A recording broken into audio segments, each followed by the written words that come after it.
Since 2007, we the students have produced local stories throughout the Inland Empire, formerly known as Local Matters. But now it's time for a fresh and brand new design for the experience of broadcasting production. Local Matters Next Gen. That's right, Local Matters Next Gen is a new face of television production here at CSUSB. We'll be covering stories all across the Inland Empire, going from hard and soft news in styles you've never seen before.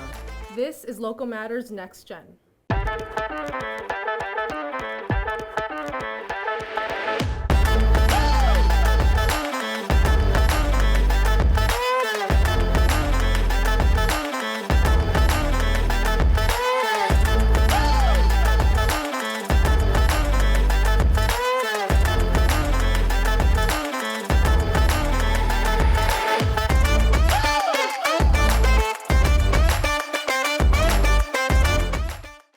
Campus Life. Here at CSUSB, there are various students from commuters to dorm students. This year, we have about 81% first-generation students. Let's hear from our fellow Yotes about their experience on campus.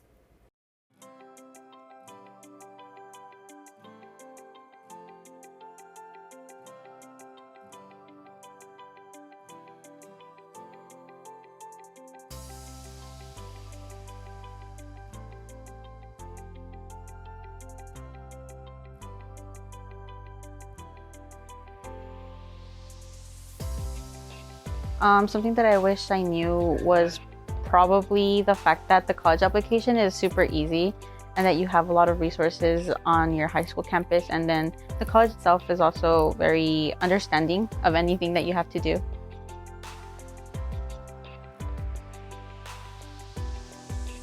Well, I entered college during the start of the pandemic, so it was pretty difficult to get adjusted to just being online and having to do this what was seen as an orthodox way of studying on a university, and it was kind of difficult to transition from online to being fully in person. This is my first year being completely in person, nothing online, and it's just been kind of difficult to navigate through having to have classes in the morning and in the afternoon, and it's just been a very long process.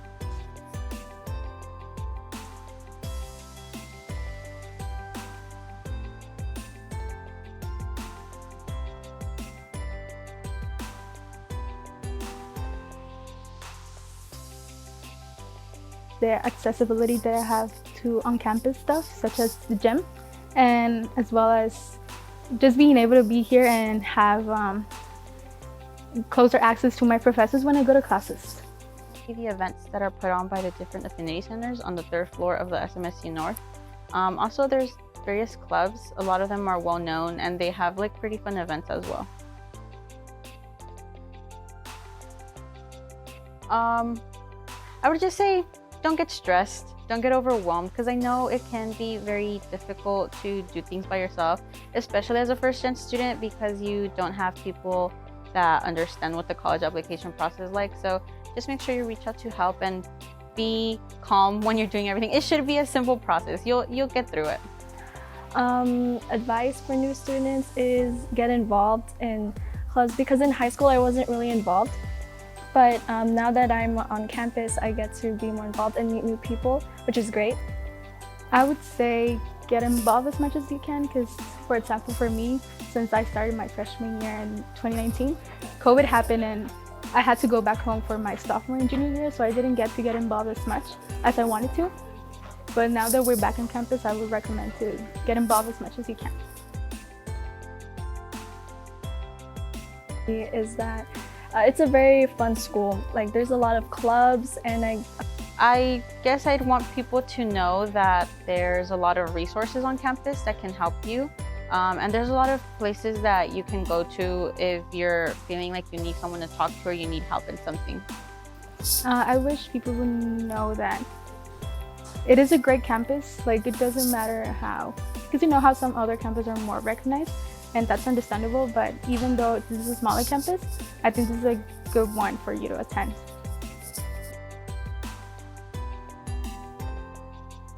My main goal has to be just meeting new people that I can network with in my major, and that can help me advance my career in the future in case I ever need a letter of recommendation or I want to participate in research as well.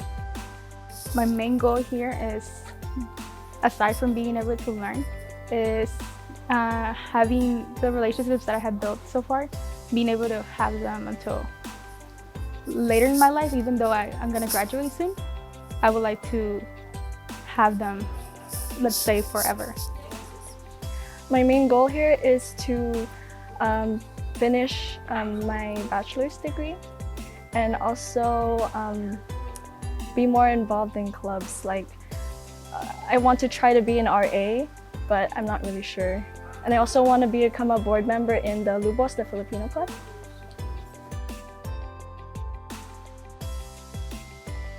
I needed to live closer to campus because I live like 2 hours away from here.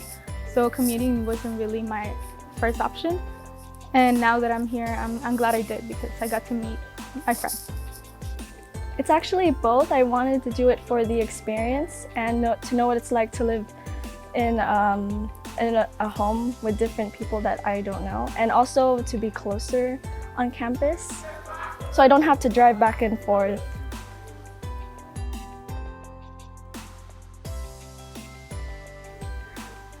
It's different because, like I said before, you're living in a home that you don't know anyone. But I think as the days goes on, you get to know each other better. Like, you run into each other in the kitchen, and then all of a sudden you guys are talking and having conversation, and then the next thing you know, you're cooking meals together. So yeah, it's fun. I think it has met my expectations. Maybe I wasn't used to living with other people because I always been with my family, but so far it's been great.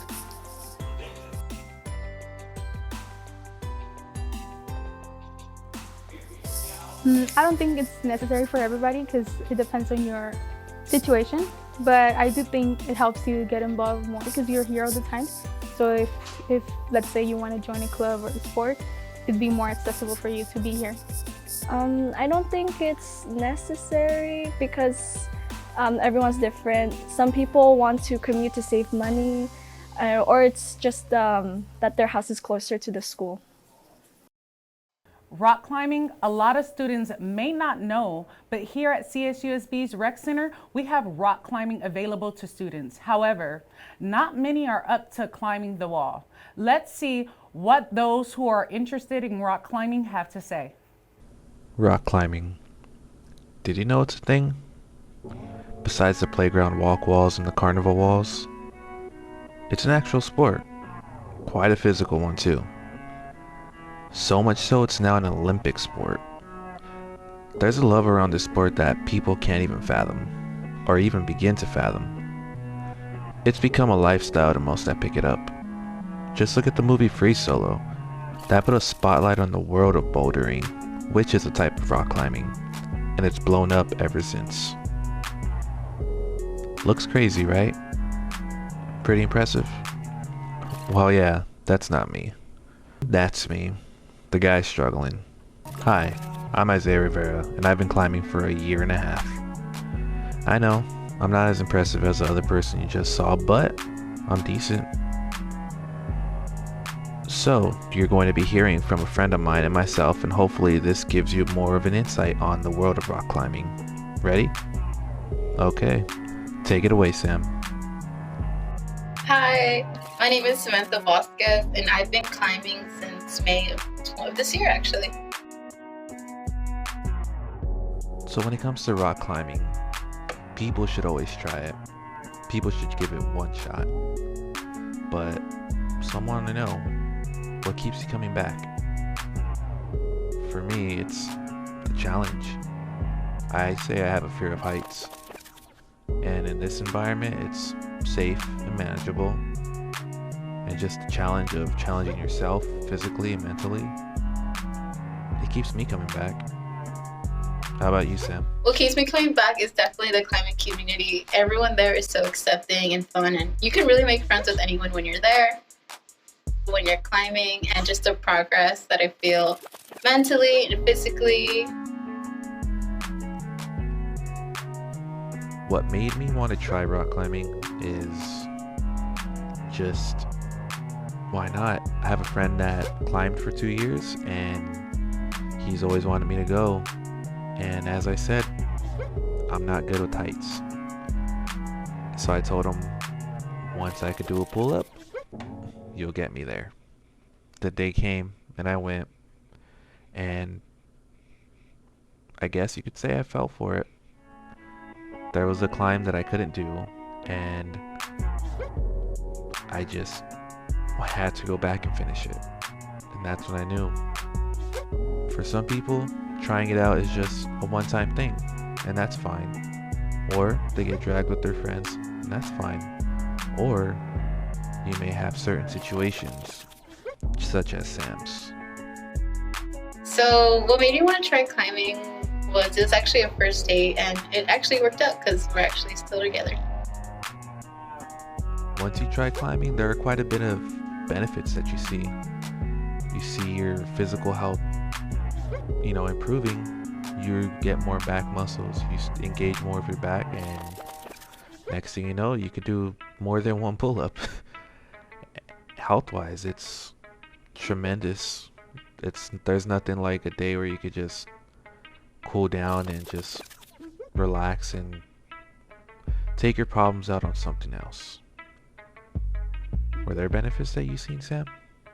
So some of the benefits I felt were definitely physically and mentally. I feel so much stronger, and it's so different from weightlifting and going to the gym and running. It's really building up your own strength to carry your own body, and it's not just like doing a push-up, it's carrying your own body up this wall, and just the finger strength too that you're able to feel. It's so crazy. And mentally, when you go to the gym, you just feel so good, and you kind of just forget about everything personally. It's not like, and I think it's different from going to a regular gym, because at the gym you have to listen to music, something to keep you going. But I can go to a climber's gym and just feel so good and not have to listen to music, and I have this focus on this wall, and yeah, that's how good it is.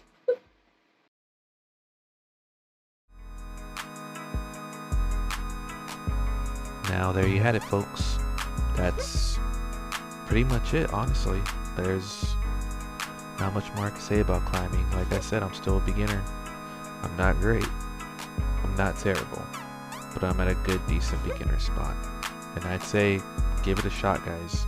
I say everyone should try it once. If you like it, you like it. If you don't, you don't. Even here at Cal State San Bernardino, we have a climbing wall in the Rec Wall Center. Don't be shy. They want people to try it out. Go ahead and try it out and see what you think.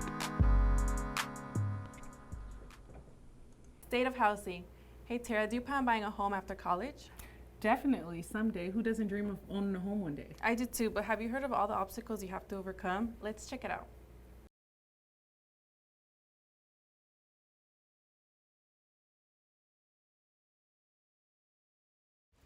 According to an August 2022 report from the California Associations of Realtors, the statewide median home price is $833,910. The average salary of a college graduate in California is $47,000, while the average income salary of a California resident is $67,895. According to Zillow's 2021 Consumer Housing Trends Report, homeowners tend to be in their mid-30s. The common obstacles that prevent graduates from becoming first-time buyers are cost of down payment, student debt, and soarer living costs. With that being said, we interviewed some students at CSUSB on their thoughts. Take a look. Do I think I have a chance of owning a home in the future? I would like to think so. I want to be a teacher in the future. I know there are a lot of grants and opportunities and then like housing support for being a teacher and being a first-time buyer. So I hope so. I just know California's a little expensive though. I think I do. Well, like the market's supposed to crash, so they're saying that it's supposed to go down. But like at this moment, probably not because it's so high. Probably not, because right now livable wage is very low, and houses are becoming higher and higher. Like the prices of houses are becoming higher. I think I do have a chance to own a home in the future because of all the hard work that I'm doing, and I just think that if I didn't do all this hard work, then it wouldn't come out to nothing. It's just going to be finding a long-term job. I know I said I wanted to be a teacher, but finding that career and then having that sustainable income and then, managing my money is going to be the biggest thing. Probably money-wise, like, because we're so young and we're also going to school, so making enough money is hard while you're going to school to own a home. Probably student debt, because you get out of college and you have to work to pay off the debt, and you can't buy a home if you already have existing debt. I think the greatest obstacle is honestly like everything that's going on, like financially. I just know if I just keep trying harder, then and like figure out like financial stuff, then I feel like that would be better. Actually, I don't know. Everything in California just seems to keep going up, so I don't anticipate it dropping anytime soon. That's just my perspective. I think they will, probably in the next year or two. Maybe, yeah, I think they will drop eventually, because I heard that they're dropping a little bit right now, but I don't think they'll drop a drastic amount. Probably not. I don't think so. If they're high right now, I don't think they're gonna go any lower. Honestly, I like being in San Bernardino. I've been here 17 years. I wouldn't change it for anything. I like the weather out here, even when it's super hot. But my dream home, I would like to have a big family one day, so definitely plenty of rooms, a big living room. And I would want a big backyard. I want to host a lot of family events, a lot of family parties. When I buy, probably my family's in like Redlands and Yucaipa or Beaumont, so probably Beaumont because they're cheaper over there. And probably a single story, not too big. I don't like 2-story houses. Not too big, like modest kind of. I think I would want to buy a house in Riverside because I live around that area and it's very suburban. So I think I would want to buy it maybe in Fontana. It's my hometown, so I don't think I want to go anywhere. So. LGBTQ experience on campus life. CSUSB provides a platform for social justice as it is related to the rights of LGBTQ faculty as a safe, comfortable, and open academic environment for all persons on the CSUSB campus. Let's get an insight on the Queer and Transgender Resource Center.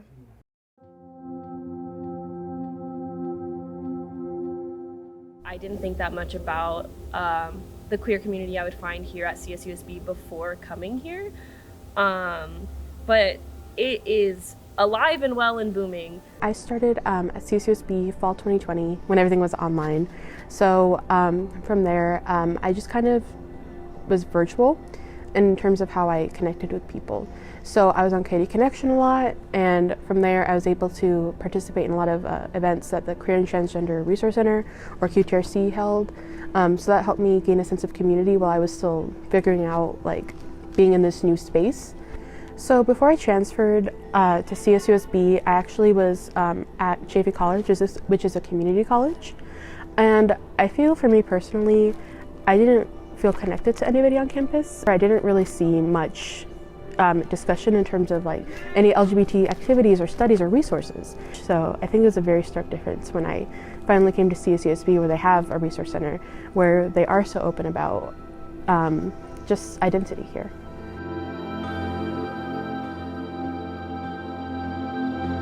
My experience as a queer person on campus, it's kind of mixed.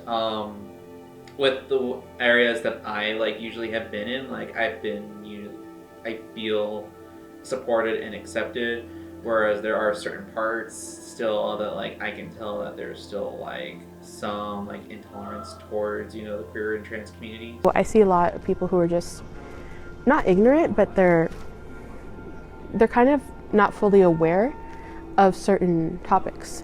I was on campus, I was at an event, and there was a student who was talking to me, and he was just like, "Hey, are you a guy or a girl?" And I was like, I was kind of weirded out by that.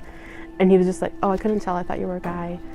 And it was just kind of weird, because it's like, you don't know me and you're just basing me off of your assumptions on me, and that seems to be all that matters to you about me. I would say the general consensus, I feel it's accepting when it comes to just kind of like surface level stuff where we're only focusing on just gay, lesbian, and transgender, but like when it comes to talking about non-binary, asexual people, intersex, like I think it's still like a lot more that we can do to like change that perspective. I think you know, there are people who know a lot about queer and trans identities, and there are people that don't.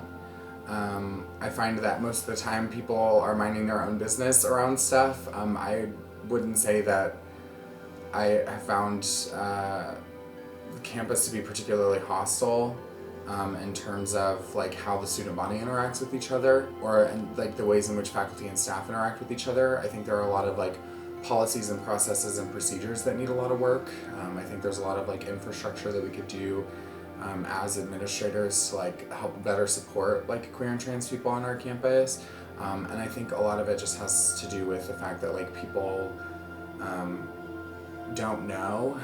And so part of what I'm trying to do in this work is like get people to a place where we as an institution can better support queer and trans folks on this campus. The Queer and Transgender Resource Center is one of the main resources that are offered for queer and trans students.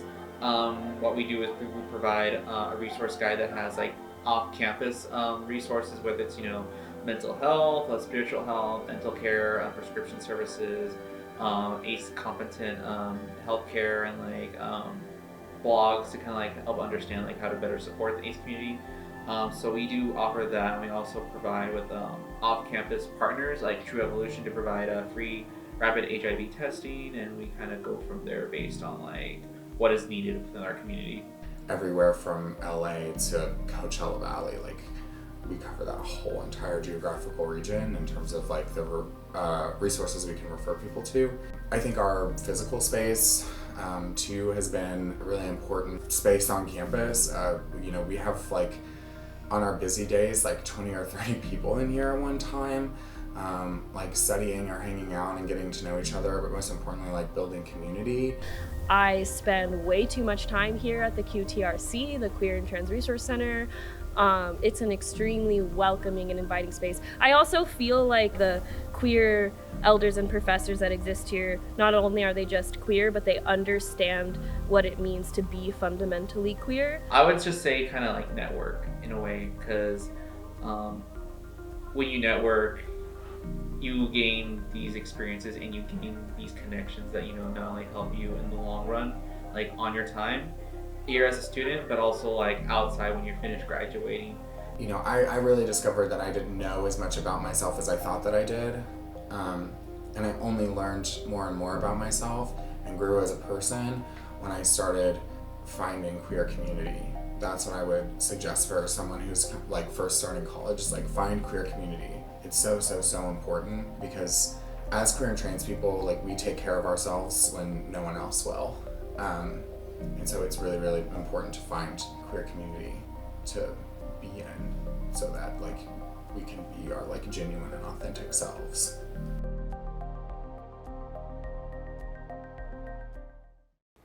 Howlin' Sessions. Marcus Andre is a singer/songwriter. Marcus began creating new music in 2013, releasing his first mixtape along with a dual album under the group name Divine Concept. Samantha had the opportunity to speak with him about the process of becoming an artist. Every time I see you, I just wanna be with you, girl. Just know I love you, my everything. You are my world. Destruction hits, you're my angel, my homegirl. Hello everyone, my name is Samantha Vasquez, and this is Howling Sessions. Here, I am glad to introduce our very own Marcus Andre. How you doing? I'm good, Marcus. How are you? I'm blessed. I can't complain. I'm really excited to meet you today. I've been really looking forward to this. We've been working hard, and thank you for coming out today. No problem. It's a joy to be here. Alrighty, Marcus. So I think money is a big factor when it comes to reaching dreams that seem so impossible. How have you been able to build your own dreams? Do you work a full-time job? Do you work? What do you do? So currently, I mean, I have my clothing line. You know, like I said, love life. I have my clothing line, but also like I work 2 jobs. I've always worked, you know, multiple jobs. If not, you know, also get paid through music now. So that's, for me, it's been great. You know what I mean? It's been a blessing. You know what I mean? Can we go ahead and see your clothing line? Yeah, love life. It's just a reminder, just to love life regardless of what you're going through. We all go through our struggles, whether it's financially, whether it's physically, mentally, spiritually. But it's just a reminder just to love life. You know what I mean? So how does it feel to perform in front of like a bunch of people? I mean, what's crazy is like I had a form of anxiety.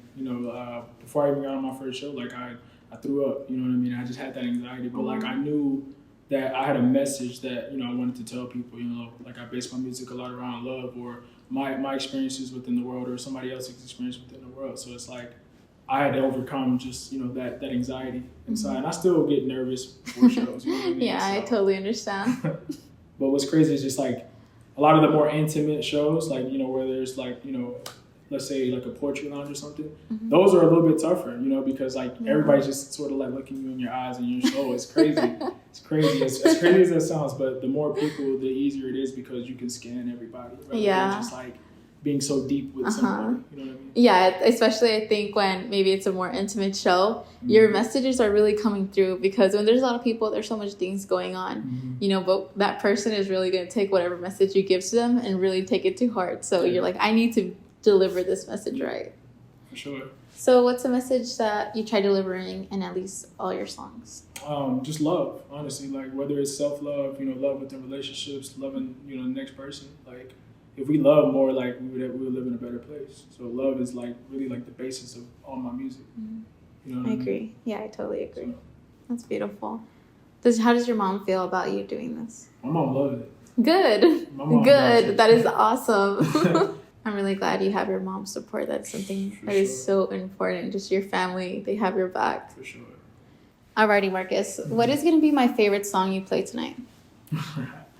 Your favorite song, which is going to be my favorite song, which is already my favorite song, is Black Skies. And it's spelled BLK Skies, Black Skies. So. Okay. Well, I can't wait to see you perform. Let's get it. Alrighty, everyone. This is Marcus Andre with Black Skies. Enjoy.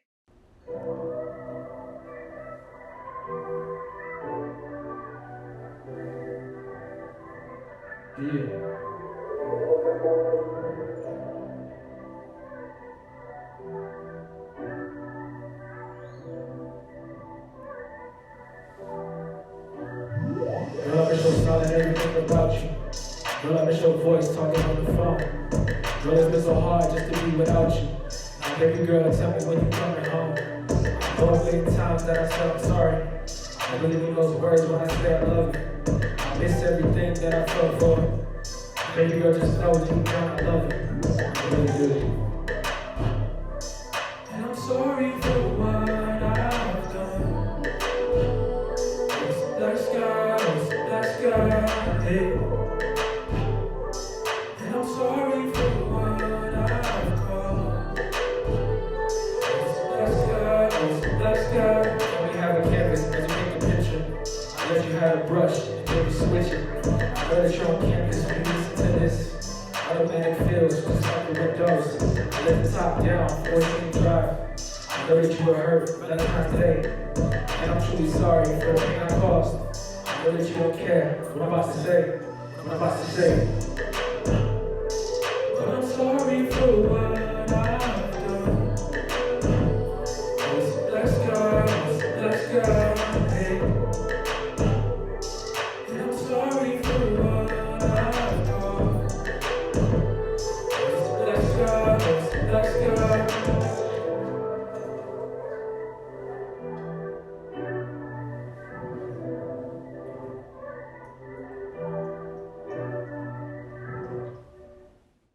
And that was Black Skies by Marcus Andre. Thanks for watching Howling Sessions. And to find more of Marcus, follow him at the Marcus Andre. Local problems. The city of Bloomington is becoming a sea of concrete. Nothing but warehouses on every corner. You could be walking in your neighborhood and a huge warehouse could be right across from you. How do the people of Bloomington feel about this? Let's find out. And can you tell me why you're here today? Yes, I'm here today because I want to share with community members in the Inland Empire about what's happening to some of us here in Bloomington and what's happening environmentally and what's affecting our rural lifestyle.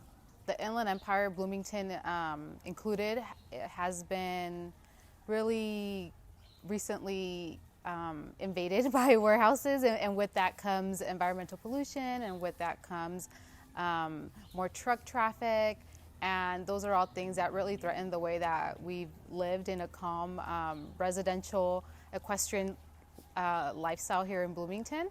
And it's something that the effects of it are very visible and continue to get worse.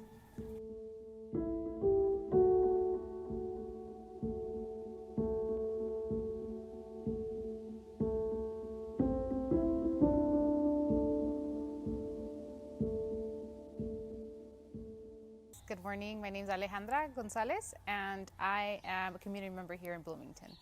My family bought this home, I want to say, about 15 years ago. Bloomington's my childhood. Bloomington is our lifestyle. Bloomington has given us a lot of happy memories and what I consider a good quality of life.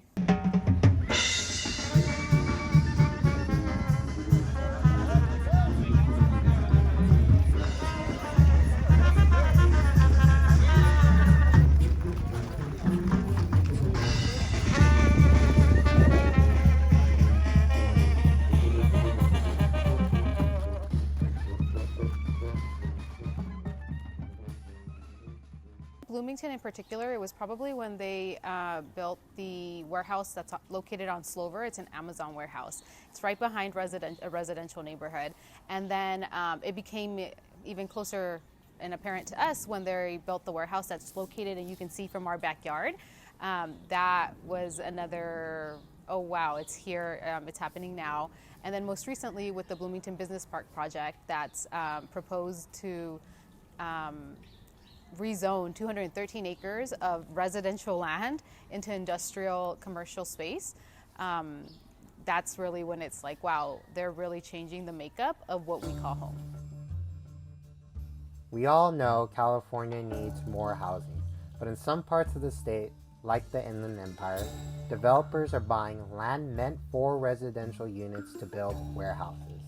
A city within the Inland Empire, Fontana, has embraced warehouse development and make an argument for the construction of warehouses. Our city is growing, and our infrastructure must grow with it.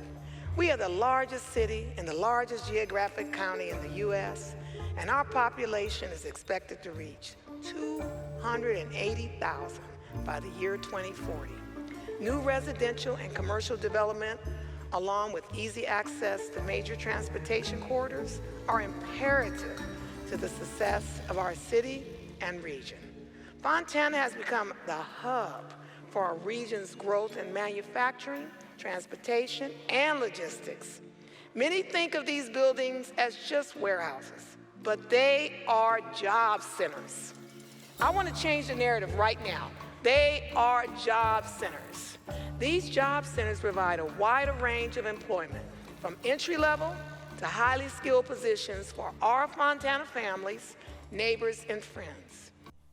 However, others in Bloomington, like Alejandra, can't ignore the impact warehouse development has had in their community. So my name is Maria Fernanda Durazo, and I am currently a student at Cal State San Bernardino.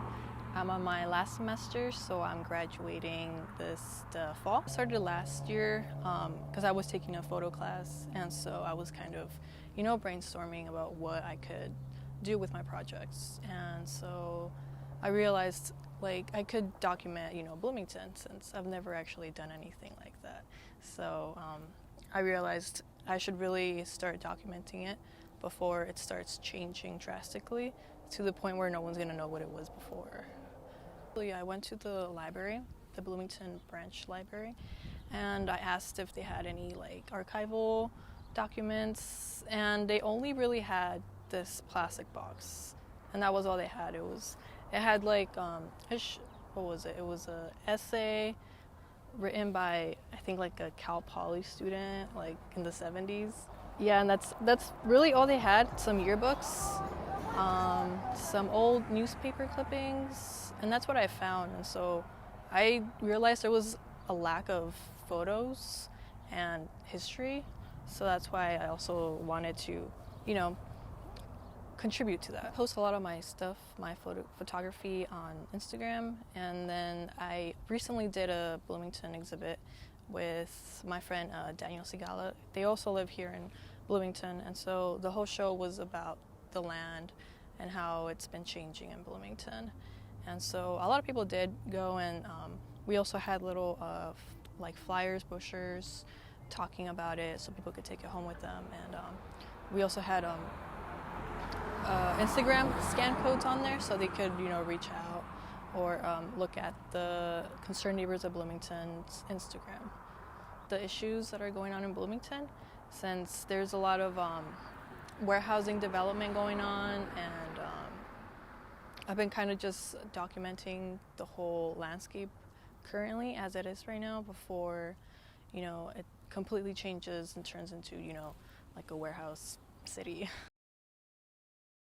Have you noticed anything positive or negative with the warehouses coming? Have you noticed anything positive? I really can't. I understand that they promise to bring in a lot of revenue to the community. I understand that, but we've already had warehouses built here in town, and there's nothing that's been different, right? There's nothing that has changed. So it's very difficult as a community member to believe those promises where you see what's happening and you see nothing's been different, nothing's changed. That warehouse on Slover is still there. The people that live there still wake up every morning and see that warehouse wall. So it's very difficult for me to see a positive.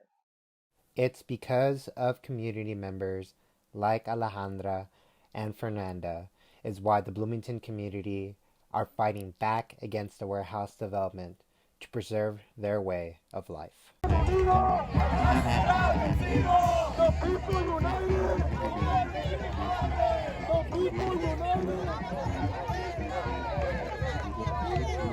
Aquí estamos, vengan a apoyar. Vengan, vengan.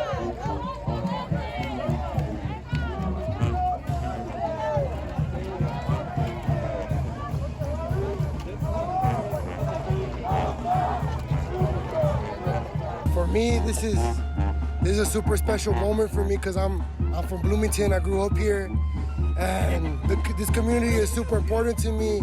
It's here in my heart, and to see these warehouse developers come into this city or to this town with no regard to the people, with no regard to the community, it breaks my heart. And that's why we're here today, because we're showing the developers in the county that Bloomington is here. We're gonna stand up and use our voice. We're not gonna back down without a fight. And we're gonna show them, and this is what we're showing them here today, that our people are strong, that our people are united, and that we're not gonna let them come in here like whatever. We're not gonna let them come in here without us letting them. It's time for our people to stand up. To me, this is a sign, that our community is coming together. It's a sign that there's hope for the future generations. And we're gonna keep on fighting until our community is safe from any more developers.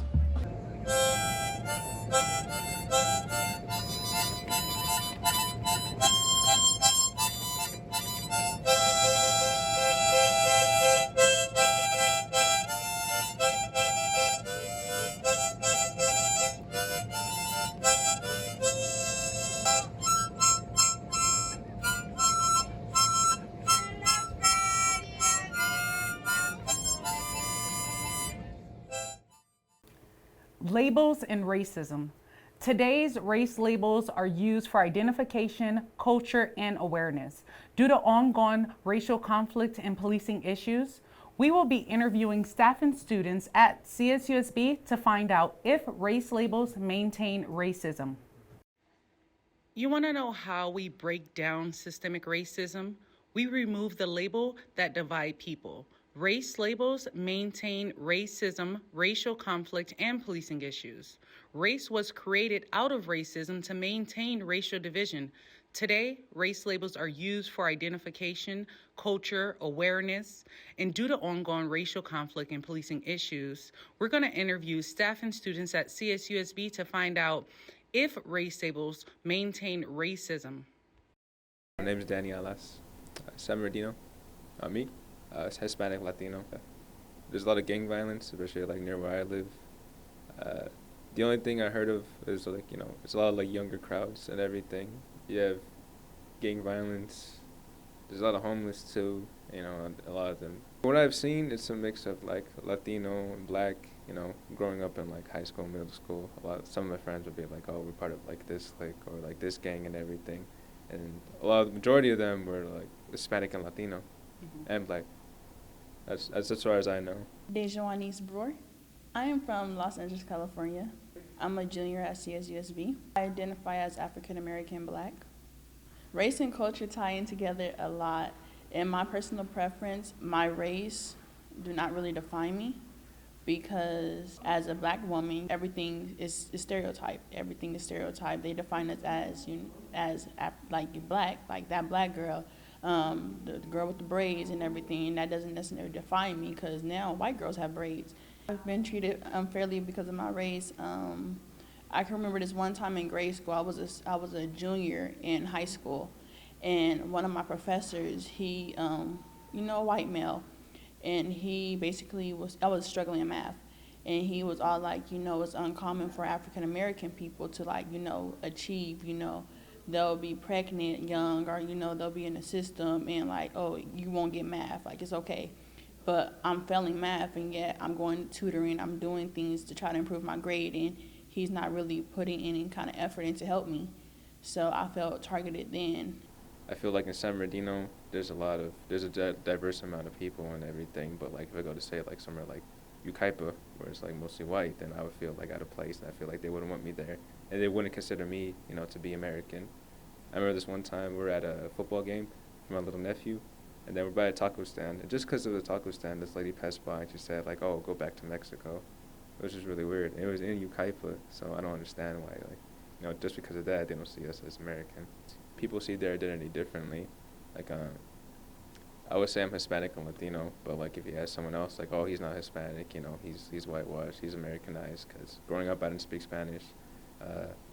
Growing up, I didn't really get ingrained into my culture versus like some of my other friends, like they're born in like Mexico or El Salvador and like they'd be more ingrained with their culture and they consider themselves more Latino than me. So it really depends who you ask. I don't feel like I'm neither. Like I don't feel like I'm American to like some of the people I've talked to over here. I don't feel like I'm Latino to some of the people I talk to over here. So I guess in terms of my identity, I am who I am. Sometimes I don't feel Latino enough, sometimes I don't feel American enough. I don't really know. Like I don't like taking stereotypes. I just see people as people. I don't really like to make assumptions about them. Just based off the race. I don't think that their race defines who they are. I feel like society labeled them, so they put that box around them, saying that they can't be higher than what they are. They can't be lawyers, they can't be doctors, and they kind of stagnate them. They keep them low, but really anybody could be whoever they want to be as long as their mindset's in the right place.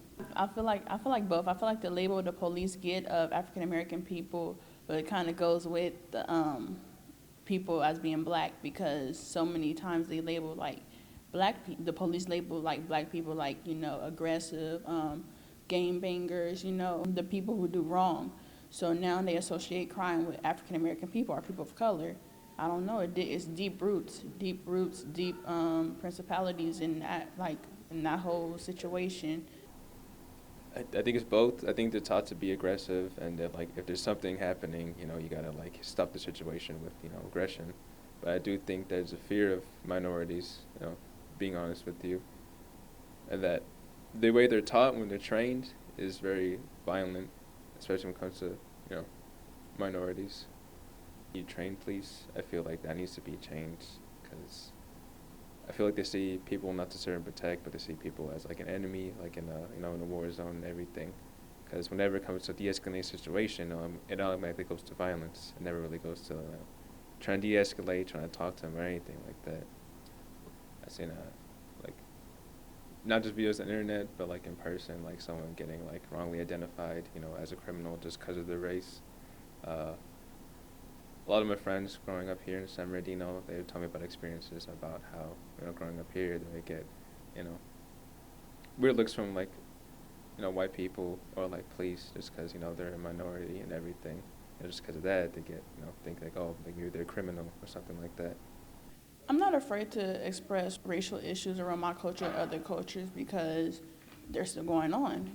We can't change nothing if nobody try to fix it. So if nobody's talking about it, what's going to change? I support the movement of Black Lives Matters. That's our people. So I support what we do if it's in the right things, if it's standing for the right, cause. It's a bittersweet kind of thing because it took certain situations for the movement to happen. It took people dying, things happening and everything for our voices to feel like it's heard and everything, but it also changed kind of, I think it added more I don't know the word I'm looking for. I think it added more, not trouble, but more layers to the racism because people, they're more aware since it's more times of today, since it's more relevant. So they're they're aware of it. So now they're more on their toes. So just people being willing, and it has to be a group. It can't just be two people. Yeah, we can make a change, but when we come together, there will be a better, difference. Local business spotlight. Hey Tara, are you hungry? Somewhat. I'm craving some tacos. What do you say we hit Tacolandia after? Taco what? Tacolandia. It's here in San Bernardino. They have a variety of food options, small vendors, you name it. Here, let's take a look.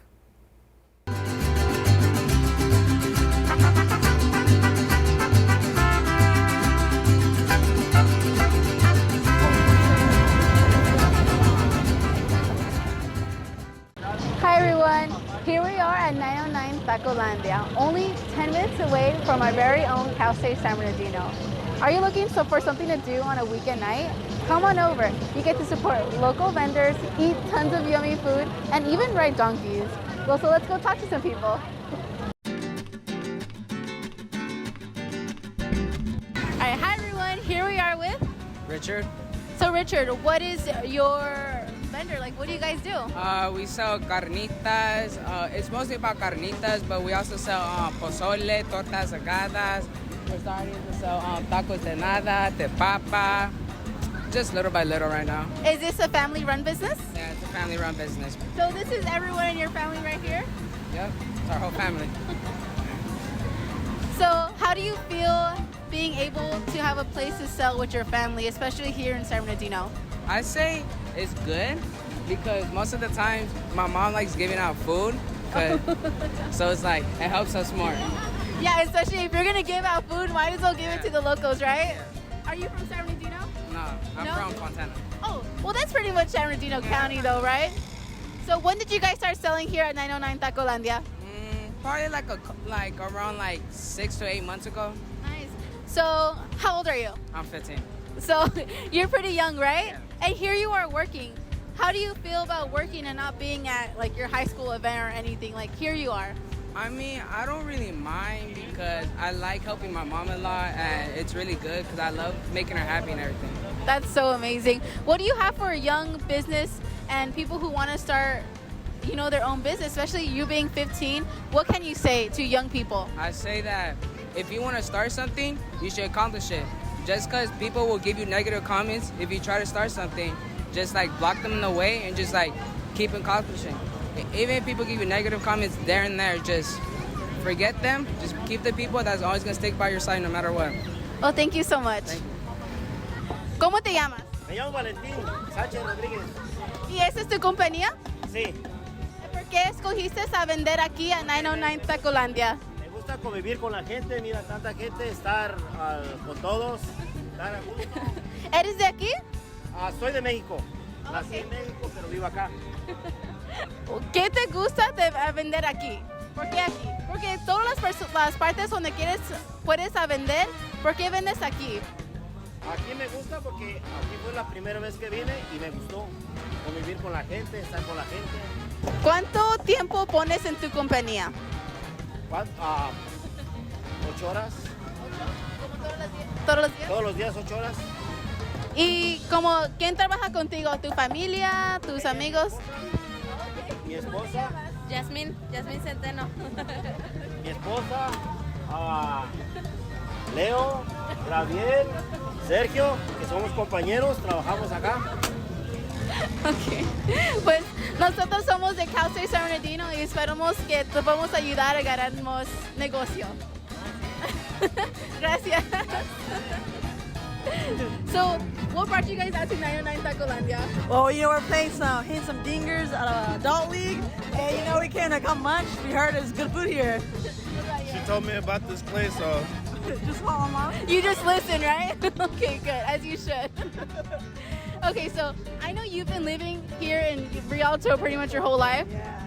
So, how do you feel about places like 99 Tacolandia being brought up here? Because you know it's not something we normally see. You know? I feel like it's cool, like for small businesses, a good way, like, you know, good money for them. Because I mean, I know when we went to the one in LA, I forgot what it was called. Avenue 26. Yeah, and they got shut down. That was messed up because, you know, a lot of small businesses, that's how their income was coming in, you know. So I like it. I support it. I think it's good, and it's good food too. You know? Would you ever see yourself running or selling at a place like this? Yeah, definitely. Like, I had a business, I would. Definitely. I mean, a lot of people here, I mean, it seems like it's packed every night we've seen, so. Yeah, you can't park anywhere around here, so. Yeah, it's good business. I mean, definitely. It's safe here. I mean, nothing's ever happened that I've heard of, and, you know, so. So what makes you come here and not to other places like the 626 night market? Expensive. It's expensive. It's expensive over there? Expensive. Freaking little thing of fries and shrimp was like $30. So I'm like, a ripoff, man. You can get the shrimp Alfredo fries for like $14. So good prices too, you know, they're reasonable. All right, well, thank you for letting us interview you guys. Thank you. So what brought you to 909 Tacolandia? Originally, I came here from Yuma, Arizona. I live in Calexico, right there, border town with Mexicali, and I typically go to sell at the Indio flea market down in Indio, California. And one day I was browsing through Instagram and I saw there was a big event, people buying food and stuff. So I decided to come over here. I used to go at the swap meet before in the one they closed down where the college was. Yes. Yeah, in San Bernardino. The one they closed down there, and that's when I left Yuma. I was out there for about a year, and when I realized this was open, I made a U-turn because I was already heading back home. It was like 11:30. Brandon called me, said, "Yeah, we got a spot for you." I did a U-turn, came over here, and I haven't left since. That's awesome. So what is the name of your company? What do you guys do? Our name is Poster World Mexicali. We design, we're a whole group of different collaborators. We're illustrators, there's technicians, there's graphic designers in our group. We're all placed in different parts of the United States. We all started this after COVID hit. COVID kind of messed up a little thing for everyone, but for us, we were all at home during quarantine drawing, and we started having a little group. We're doing like little challenges, and eventually grew into like a business. We all gathered together. We started as 10 members first. We bought some machines and started printing, and most of the stuff you see up here, about 65% of the stuff is stuff that's been made within our group. Like original art? Yeah. That's awesome. Yeah. So just one last question. What is the hardest part about having a business, you think, especially running it here in 909 Tacolandia? With any business, the hardest part is being consistent. You have to be consistent on what you do, you have to believe in what you do, and you have to be able to manage yourself when you have a good sale to save that money to allocate it for a different investment rather than everybody makes a lot of money one day and you want to go spend it. So discipline is by far one of the hardest parts to keep a business, because most business, even like us, most business, the first year is okay, you're doing good, but most of the time you have to reinvest every single dollar you make, otherwise you'll break it. And that's an experience I had. I've been through different businesses and I've broken back and then, but this is by far one of my successful endeavors, yeah.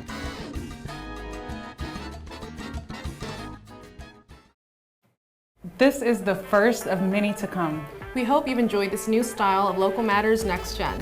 We hope that this is the start of more shows like this. This is Local Matters Next Gen. Tacolandia? Count me in.